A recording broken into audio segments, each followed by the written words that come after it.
Hi, it's Neil. Welcome to my office, and today I have an expandable boat hook. So I looked on Amazon, and they have different ones. They have some that are like $50, and ones that are $20, and ones that are all different prices. And I don't even know what the difference is between them. And so I figured I'd get myself the cheapest one I could find. So that's what this one is. That's why it's called just expandable boat hook. It doesn't really say much else, but they all kind of expand to the same length and everything. So let's check it out and see what it looks like. Get the plastic off here so it stops crinkling.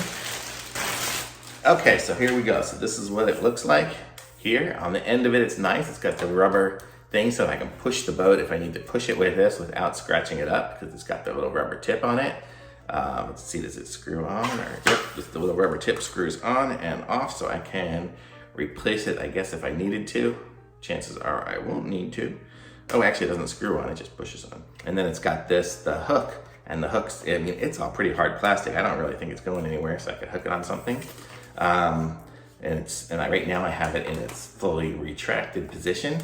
But then if I want to expand it, I just rotate it. And it looks like it gets to be about, I don't know,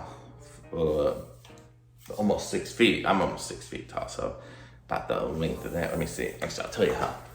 About 5.5 feet tall.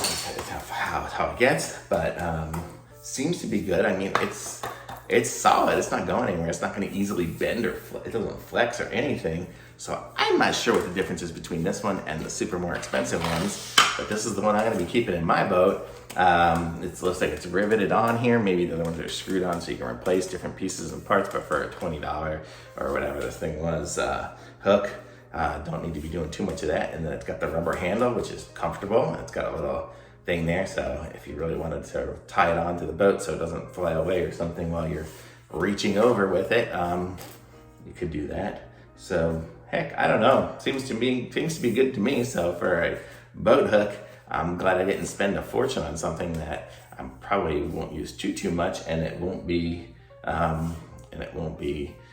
difficult to use. It'll be easy. It's aluminum. It's not gonna rust. So, I mean, thumbs up for me, man. I like it. I'm gonna put a link to this in the description so you guys can pick one up for yourself if you need one. And be sure to subscribe to my channel and like my video. And I will be back with some more reviews soon. Thanks for watching. Bye.